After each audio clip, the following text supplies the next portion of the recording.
Okay, that is it for the Benton Mackay. It's been fun. Now, AT it is. Yeah, you catching me, but yeah, you make good time.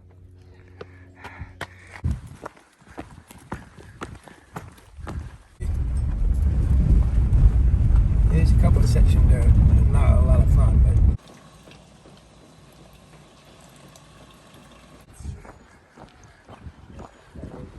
We decided to take a quick side trip to see the arch.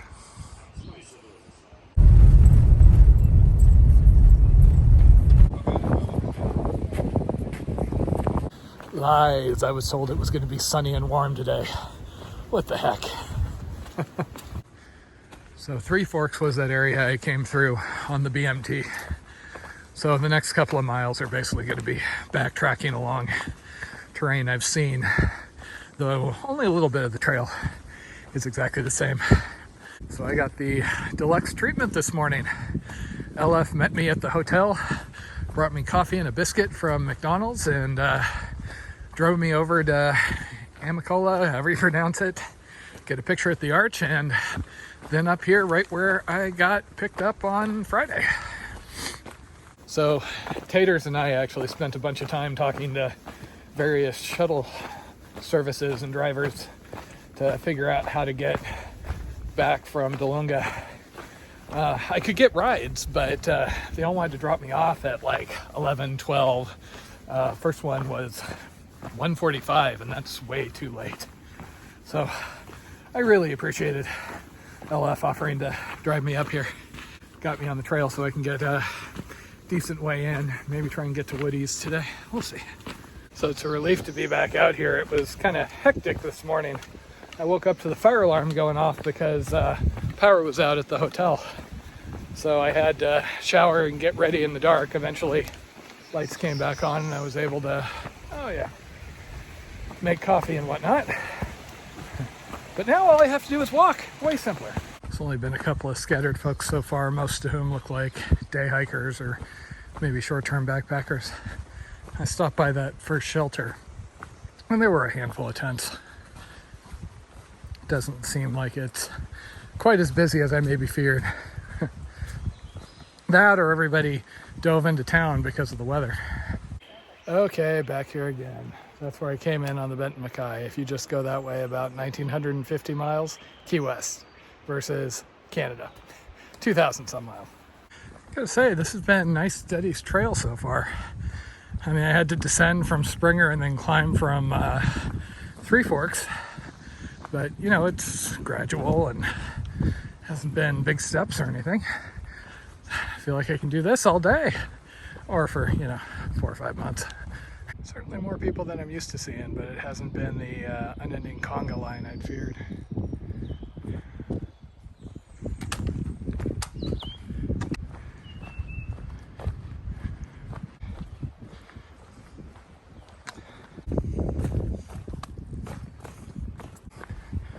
Just a couple more miles to Woody's Gap. Making pretty good time, all told. Trail's been fairly clear and straightforward. Hasn't been much in the way of views so far, but there you go. Okay, a little after 5 o'clock and I've made it to Woody's Gap, which has a bathroom. Other than that, probably just gonna say hi to some folks and push on. Well, I was sitting here and I had my first person who recognized me from YouTube, so that's always fun. The deal is there's a campsite in 4.4 miles, which is probably going to be rather busy. At 5.7 miles, that hits a zone where you're not allowed to overnight without a bear can. So I'm going to have to stop within 5.7. Now that'll make like for a 25, 26 mile day, so no biggie anyway. I'll probably go down, fill up with water before the big campsite, and then see if I can't find something a little more private after that. Okay, so oddest thing I passed today was a bunch of people dressed in some very traditional religious wear who were apparently out hiking up the trail. Okay, ran into my first ridge runner who warned me that the campsite up ahead at the Gap is really full. He says this is basically the tail end of the bubble. and there's a lot of people. But that works for me because I wasn't going to stop there anyway. I was going to push on and try and find another unoccupied spot, and he said, yeah, I shouldn't have a problem with that. Okay, everybody's come out of the woodworks, and now it's gotten busy. All the campsites are filling up. Fortunately, I have another hour and a half till dark.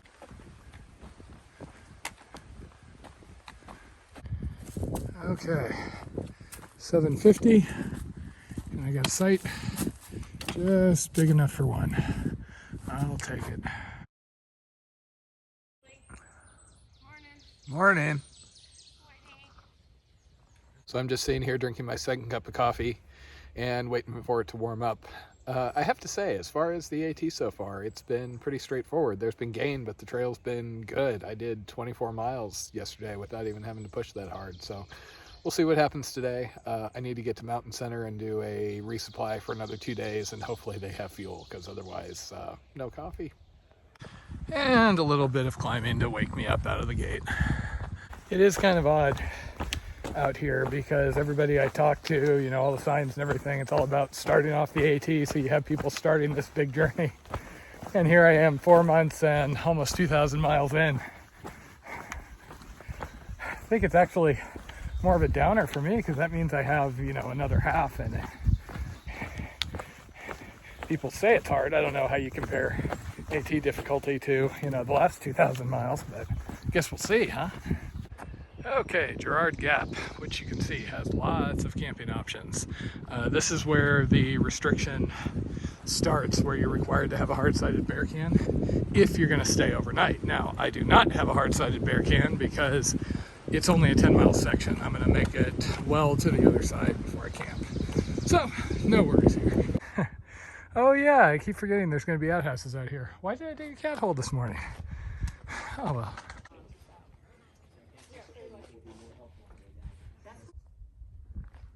This is kind of cool up here. That's the most fun I've had chatting with people since I've started the AT. Have I mentioned how much I dislike downhill lately? So I basically had a bunch of people pass me this morning while I was drinking coffee. Then I passed them on the way up Blood Mountain. And then some of them caught up to me because I spent so much time talking on the top of Blood Mountain. And now I think I'm ahead of people again.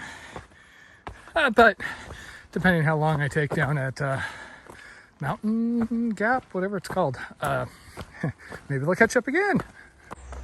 Okay, welcome to NEELS Gap. I think I'm at mile 31 now. And I am really, really hoping they have fuel. Otherwise, you're going to hear me complain about no coffee and food for the next 40 some miles. Actually, I take that back. I have a resupply in 29, I think.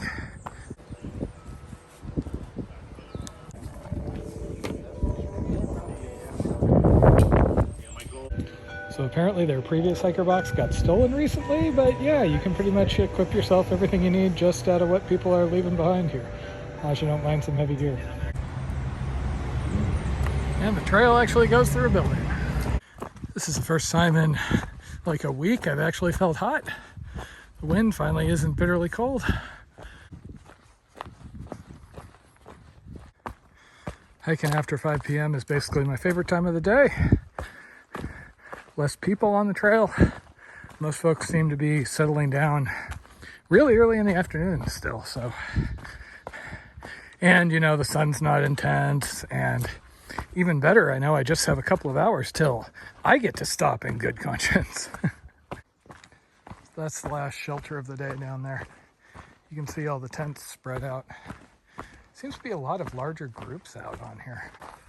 Lots of these little seeps. I just use one to fill up my water for the night. So basically, next campsite that I hit, I think that's going to be home sweet home for the night. Make it a good 20-mile day, which isn't bad considering the resupply right there in the middle and my habit of talking to so many people.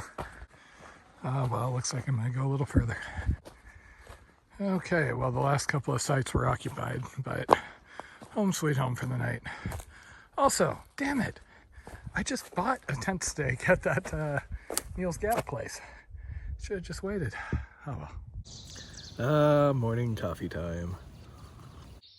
Okay, a lovely night, a quiet morning, and awesome coffee. Day 3 on the AT, it looks like I have to take a little care again. I wasn't sure what my pace was going to be. So the next resupply I had planned out was at Dick's Gap up ahead. There's a place called Hostel Around the Bend where I'm not actually going to have to get off the trail, and I can pick up 4 days to make a longer haul after that. 4 days of food. That's about 22 miles away. I don't particularly want to stay at a hostel right now. I'd rather be out camping. So since 22 is probably going to take me most of the day, there looks like there's some bigger climbs along the way. I figure I'll try and hit a campsite right before Dick's, which might be difficult based on last night, because once I decided I wanted to stop and I'd filled up, the next 3 or 4 sites were all packed and occupied. But we'll see. Once I have that food, then I'll be a little heavier for a few days, but then I don't have to stress about dealing with any sort of towns or stops or anything like that. So if you could tell from the video, the first day out here was a little bit of a bummer.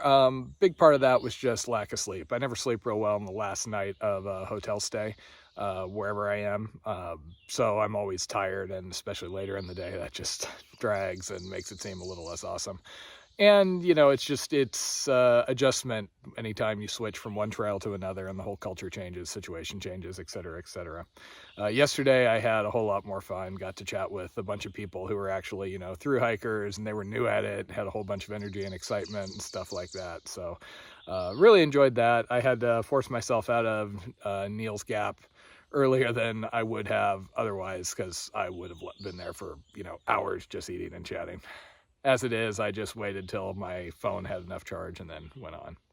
A good number of the people that I ran into the first day were kind of like sitting on the side of the trail and gasping from all the climbs, so they weren't quite as in the mood for a cheerful conversation, I guess. My resupply strategy for the AT is evolving somewhat. My plan is to buy as I go. I do have a package waiting for me up ahead, but that's just because somebody was really nice, wanted to send me a resupply, so yeah, okay, sure.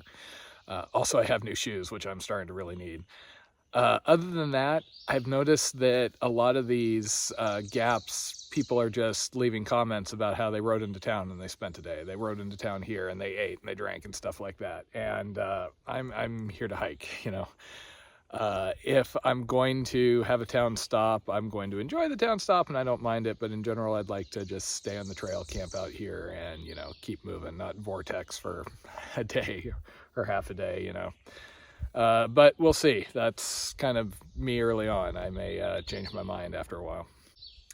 So after Hostel Around the Bend at Dick's Gap, which I can just walk to from the trail, the next planned stop is, I think, mile 137, which is Knock. And I'm going to have to buy food there to get into the Smokies. And also, I hear that's a good place to print out a permit, because for the Smoky section, you require a permit. I'm a little wary of the Smoky section because the one thing I know about it is their weird policy as far as trying to force people to stay in shelters.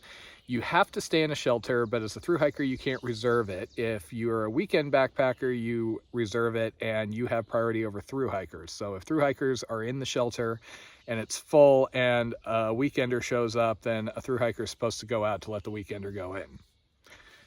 Okay, my plan is, if I have to stay at the shelters, to hike along till later in the day where I hopefully can find a full shelter, and then I'm able to tent outside, because at least according to some of the rules I've been reading, you can't tent outside even in like the established spots around the shelter unless the shelter is full.